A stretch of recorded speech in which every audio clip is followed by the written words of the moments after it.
Bonjour à tous, une vidéo aujourd'hui pour vous proposer la correction du travail que vous aviez à faire en quatrième, donc sur les régions américaines, cette fiche que je vous avais transmise la semaine dernière. Et donc je vous propose comme d'habitude de prendre votre cahier, cette fiche-là si vous avez pu l'imprimer, ou bien si vous aviez noté les questions directement sur votre cahier, vous allez pouvoir reprendre la correction. Alors vous allez remarquer qu'il y a quelques mots de correction en rouge dans la dernière colonne.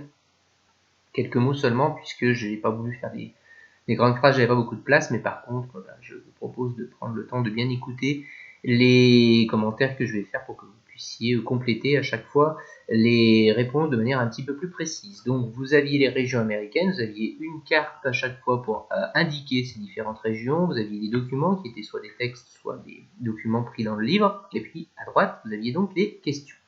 D'abord, la région la plus puissante des États-Unis, qui est la région du Nord-Est. Question que vous aviez donc, première question, comment nomme-t-on le cœur de cette puissance américaine? Eh bien, au nord-est, c'est ce qu'on avait vu dans la fiche précédente, on appelle ça la mégalopolis, au nord-est des États-Unis, et c'est une région qui est puissante au niveau politique, économique, financier, militaire, etc. Parce que, comme le dit le texte, c'est là où on va trouver la Maison Blanche, donc là où siège le président de la République, le Pentagone qui est le quartier général des armées, la Banque mondiale, le FMI c'est le Fonds monétaire, l'ONU c'est l'Organisation des Nations Unies, la grande bourse de Wall Street, et puis même les plus grandes universités américaines. Donc on a vraiment le cœur de la puissance américaine sur la côte nord-est des États-Unis, dans la mégalopolis. Dans la même région, on a des villes un petit peu plus en direction de l'ouest comme Pittsburgh, qui est à peu près, donc si vous prenez votre livre, vous trouvez une carte bien sûr, le mieux c'est d'avoir une carte des États-Unis sous les yeux pour pouvoir suivre à chaque fois de quoi on parle. La région de Pittsburgh, donc qui se trouve un peu dans la région de Chicago, elle a été pendant longtemps une grande ville sidérurgique. Alors rappelez-vous aussi quand on avait fait Détroit en début d'année, c'est un peu la même région, c'est des villes qui étaient très développées dans les années 60-70, puis qui ensuite ont connu des crises économiques. Et cette région, on appelle ça aux États-Unis la Rust Belt, c'est indiqué dans le texte. Alors simplement, je sais que vous êtes bon en anglais, donc on peut le dire ensemble. Aux États-Unis, en anglais, belt, c'est la ceinture, dans le sens propre comme le sens figuré. Ici, c'est au niveau figuré, bien sûr. Belt, la ceinture, c'est plutôt dans le sens région. Donc les Américains disent belt pour parler de région, de zone. Et rust, ça veut dire rouillé, donc en anglais, la ceinture rouillée, la ceinture de rouille, c'est-à-dire la région dans laquelle il y avait beaucoup d'usines qui ont été désaffectées, qui ont fermé. Et si on ajoute la mégalopolis plus la Rust Belt, donc toute cette région-là, on appelle ça la Manufacturing Belt aux États-Unis, c'est-à-dire la région dans laquelle il y a beaucoup, alors manufacture, en anglais, c'est le même mot qu'en français, les manufactures, c'est les industries, c'est les usines. Donc c'est une région très puissante au niveau économique et donc coloriée. Vous pouvez prendre le temps de la colorier correctement, toute cette zone du nord-est des États-Unis, qui est donc la première région américaine. Ensuite, il y a la deuxième région, l'ouest et le sud, qui est donc le deuxième pôle des régions américaines, et qui là se concentre plutôt au niveau de la haute technologie et de la culture, dans les régions qui vont à peu près de Seattle au nord-est jusqu'au Texas, voire même jusqu'à la Floride, où on va avoir donc des entreprises de haute technologie, donc des centres de recherche. Je vous renvoie à ce qu'on avait vu dans un chapitre précédent sur les centres de recherche. Et c'est là donc qu'on va avoir les plus grandes entreprises qui font leurs recherches en haute technologie, en informatique, médicale, paramédicale, scientifique, etc. Les entreprises que vous connaissez, il faut imaginer que Apple, Microsoft, Facebook, Intel, etc. Toutes ces grandes entreprises ont leur centre de recherche là-bas. Comme le dit le texte, on a plus de 7000 entreprises qui ont leur centre de recherche avec 32 milliards de dollars de chiffre d'affaires. Donc c'est une région extrêmement riche et puissante. Et on appelle cette région-là, là où on a la plus grande concentration de centres de recherche, on appelle ça la Silicon Valley. Je vous renvoie dans le document 3, page 293 de votre livre, que vous pouvez suivre évidemment au fur et à mesure pour aller repérer donc ces éléments-là. Et c'est cette région-là où on va trouver toutes ces entreprises de technologie donc que j'ai coloriées en jaune, c'est ce qu'on appelle donc les technopoles, c'est haute technologie, ces centres de recherche, on l'avait vu aussi dans un autre chapitre.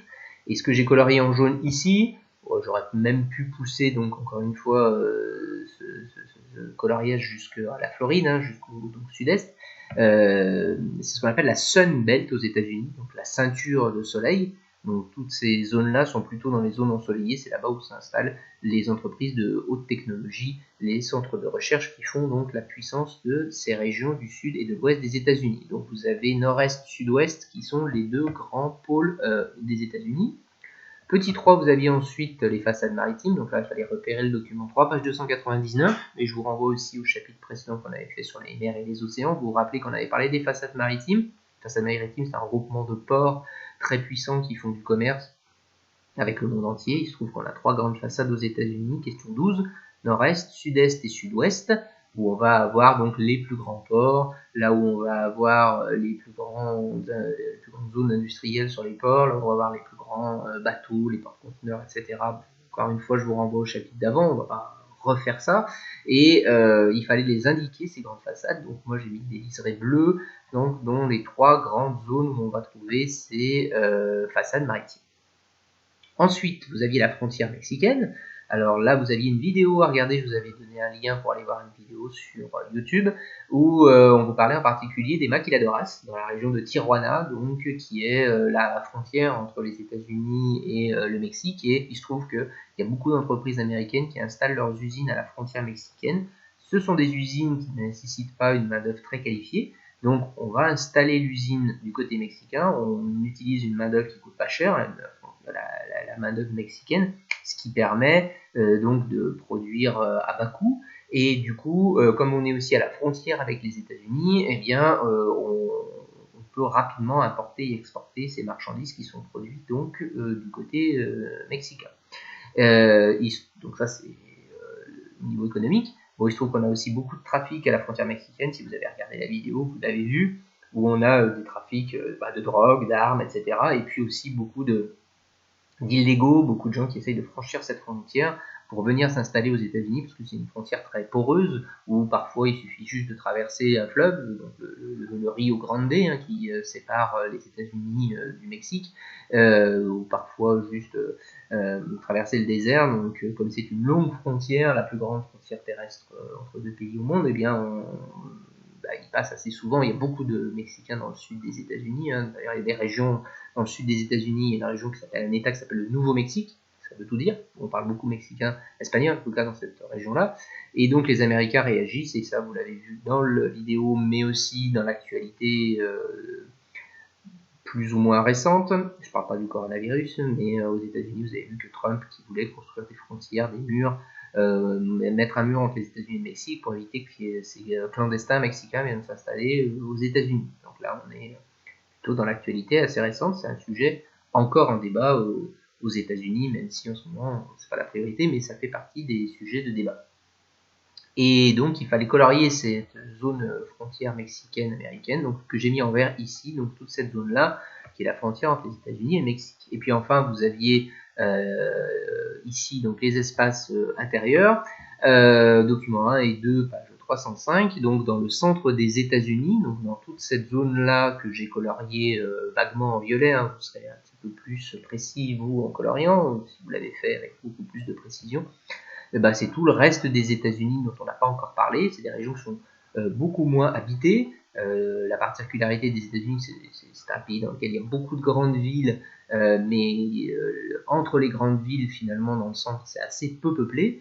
Et ben, on va trouver de l'agriculture, beaucoup d'agriculture dans la région des Grandes Plaines, dans toute cette zone-là, donc entre Chicago et puis les Rocheuses et la Californie. Surtout de l'agriculture avec des grands champs céréaliers de plusieurs milliers d'hectares. On va aussi trouver du pétrole, par exemple dans le Texas, ou également du tourisme dans cette région, justement, je vous en parlais, hein, de la région des Rocheuses, par exemple, qui est une région assez touristique en direction de l'ouest des États-Unis. Évidemment que la production agricole ou la production pétrolière dans ces zones-là est très rentable, c'est-à-dire qu'elle rapporte énormément. On a des régions très productives où on utilise beaucoup de machines, beaucoup d'engrais, beaucoup de moyens techniques et chimiques qui permettent de produire très fortement. Les États-Unis sont le premier pays producteur agricole au monde.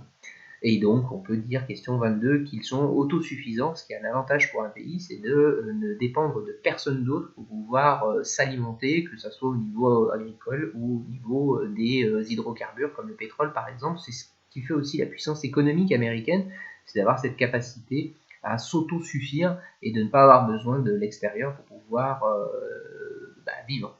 Voilà pour les États-Unis. Il y avait des toutes dernières questions sur les deux régions américaines, les États américains. Je rappelle qu'il y a 50 États aux États-Unis. Il y en a donc 48 sur la carte et il y en a deux qui n'apparaissent pas sur cette carte-là. Pourquoi? Parce que c'est des territoires lointains qui ne sont donc pas dans la métropole.